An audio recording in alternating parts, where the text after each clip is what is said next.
44 गेंदे 81 रन 184 का strike rate, 6 छक्के 8 चौके नाम के आगे। लेकिन फिर भी जब Virat the run machine Kohli out होते हैं तो गुस्से का इजहार करते हैं। कहीं ना कहीं शायद वो सोच दिमाग में आती हो कि मैं चेज मास्टर हूं, मुझे ये मुकाबला फिनिश करना चाहिए था। हालांकि काम खत्म करके चले गए थे।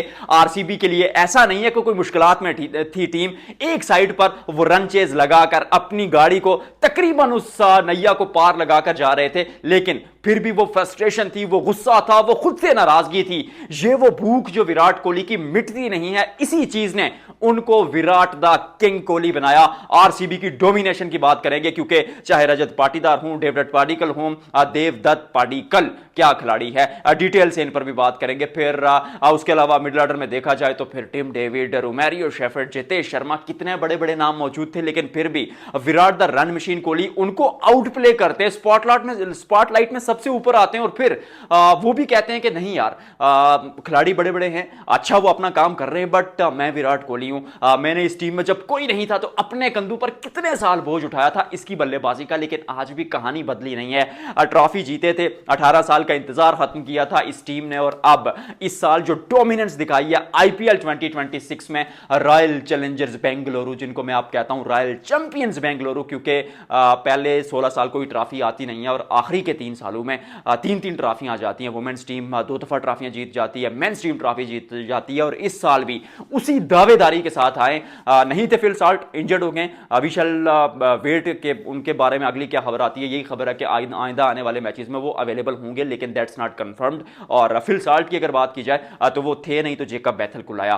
कोशिश वो भी कर रहे थे, अच्छे अटैकिंग शॉट्स खेल रहे थे, जल्दी आउट हो जाते हैं और 205 का टारगेट सामने होता है। फिर ऐसा होता है कि जब शुरू पर एक विकेट गिर जाती है, टीम थोड़ी सी दिक्कतों में होती है, तो वही आदत विराट कोहली की जो 15 साल से इस खिलाड़ी ने अपनाई हुई है, वो जिद, वो लड़ते झगड़ते एंड तक खड़े रहते हैं, और फिर वही चीज दिखाई। और देवदत्त पाडिक्कल डीडीपी दूसरे एंड पे आते हैं और पहली गेंद से वो रबादा को जो लॉन्ग ऑफ के ऊपर से छक्का मारते हैं, लॉन्ग ऑफ के ऊपर से नहीं, स्कोर लेग के ऊपर से जो छक्का मारते हैं, लॉन्ग ऑफ के ऊपर तो जो बाद उन्होंने छक्के लगाए वो तो दिलकश स्ट्रोक थे। ऐसा लगता है कि मतलब आरसीबी से इन खिलाड़ियों को, चाहे वो फिल सॉल्ट से लेकर देख ले, पाडिक्कल को देख ले, रजत सर पाटीदार को देख ले, कितने लोग हैं, ऐसा लगता है कि आरसीबी इनके खुलियों में, वो आरबीसी नहीं ना, आरसीबी रेड ब्लड सेल नहीं, आरसीबी रॉयल चैलेंजर्स बेंगलुरु बहता है। और इस टीम में खेलना सिर्फ इस टीम में खेलना नहीं है, चाहे आप फैंस को देखें, खिलाड़ियों को देखें, मैनेजमेंट को देखें, इवन आईपीएल में जो बड़े बड़े कमेंटेटर्स हैं उनका दिल भी आरसीबी के साथ धड़कता है, और जो फिर नफरत करते हैं वो भी खुलकर करते हैं। तो ये एक टीम नहीं, एक फैमिली है। कुछ तो है इस टीम में कि नो की नो टीम है एक तरफ, और इस टीम का वो कद, वो महत्व, वो इंपॉर्टेंस, वो वजन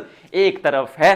तो डोमिनेंस की अगर बात करें, फिल साल्ट हूं या फिर जेकब बैटल हूं, विराट कोहली के साथ वो एक ही तरह का ओपनिंग पेयर आपको मिलेगा कि एक तरफ से आपको एग्रेसिवनेस मिलेगी, तेज बल्लेबाजी, और दूसरी तरफ विराट कोहली, दोनों वो उनके पास क्या कहते हैं वो गियर मौजूद हैं। जब टॉप गियर में डालते हैं तो फिर वो भी 184 200 के स्ट्राइक रेट से खेलते हैं। 16 गेंदों पर 34 इसी टूर्नामेंट में बनाए थे, 38 पर भी 50 बनाया था। उन्होंने दिखाया कि वो किसी भी तरह से किसी भी कंडीशन में बल्लेबाजी कर सकते हैं। इवन ज्यादा कुछ कहने की जरूरत नहीं है, आप और मैं पिछले 15 साल से देख रहे हैं कि ये खिलाड़ी ऑन द फील्ड क्या कर सकता है। और फिर वो बादशाहत जो इस खिलाड़ी ने दिखाई है, खासतौर पर वो जो छक्के लगाए जेसन होल्डर को, फिर कगिसो रबादा को, आई मीन अनबिलीवेबल। और फिर मैन ऑफ द मैच भी हो गया, और कहा कि पार्टिकल पर ज्यादा प्रेशर डालना नहीं चाह रहा था कि मतलब ऐसा ना हो कि वही सोचे कि यार मैंने ही छक्के लगाने हैं ना, अपना काम करते रहते हैं। He is Virat, he is the run machine Kohli. 8 century आ चुकी थी, 9वीं सेंचुरी आई नहीं है, लेकिन फ्रस्ट्रेटेड वो इसलिए नहीं थे कि 100 नहीं बनाया, फ्रस्ट्रेटेड वो इसलिए थे कि जो काम मैंने किया, मैं चेज मास्टर हूं, मैंने हर टीम को जिताया,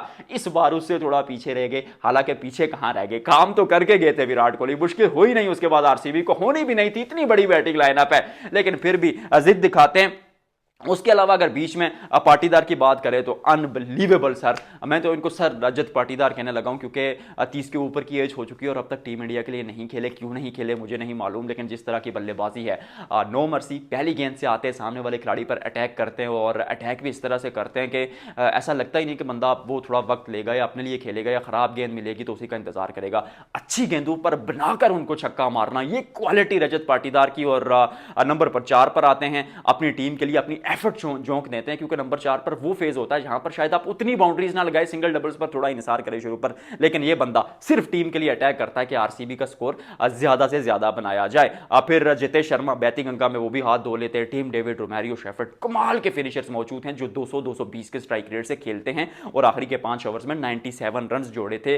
अगर आप सीएसके के खिलाफ देखें, आप एमआई के खिलाफ देखें, बहुत धुलाई की थी इन फिनिशर्स ने। तो बल्लेबाजी तो इस बार एक्स्ट्रॉर्डनरी है। बल्लेबाजी साल हर साल ठीक थी, डिविलियर्स खेले, Faf du Plessis, Brendon McCullum, Virat Kohli, मतलब कितने होते थे। हालांकि तब भी बोझ कोहली के कंधों पर होता था, लेकिन मसला होता था, समस्या होती थी गेंदबाजी में। लेकिन इस साल, बल्कि पिछले साल से जॉश हेजलवुड, भुवनेश्वर कुमार, सुयाश शर्मा, क्या गेंदबाज है यार सुयाश शर्मा, तारीफ करनी पड़ेगी, क्योंकि बीच में आते हैं, एक्स फैक्टर के रूप में आते हैं, विकेट चटकाते हैं, अपनी टीम को वो ब्रेक थ्रू दिलाते हैं जो शायद नहीं मिलता था। और कुणाल पांड्या 7.5 की इकॉनमी, आपके उस टूर्नामेंट में आप 7.5 की इकॉनमी से गेंदबाजी कर रहे हैं जहां 200-250 रन सुकून से क्यों शुगल मेले में बन जाता है। तो फिर विच मीन्स के कोई तो क्वालिटी है आप में। और same is the case for Suyash Sharma. Rasikh Salamdar भी अच्छा कर रहे हैं, मंगेश यादव को नहीं खिला रहे, he is also a fine prospect, मैंने उनको बहुत करीब से देखा है। और जोश हेजलवुड अगर होते हैं तो अपना काम हेजल गोल्ड की तरह करते, नहीं होते तो जैकब डफी उनकी कमी महसूस होने नहीं देते। टाइटल डिफेंड करने की दावेदारी आरसीबी की एकदम पक्की है। मुझे लगता है कि it will be interesting to see कि ये टीम आगे कैसे जाती है। वो एक दिन अगर बुरा आए तो शायद प्ले ऑफ फाइनल में कहीं हार जाएं, लेकिन उससे पहले ये टीम मुझे हारती हुई दिखेगी नहीं। अपने टाइटल के लिए, अपने उस्ताद का दिफा करने के लिए, डिफेंड करने के लिए बहुत लड़ेगी, बहुत झगड़ेगी, आखिरी सांस तक फाइट करेगी, ऐसा मुझे लगता है। आपको क्या लगता है कमेंट सेक्शन में बताइएगा।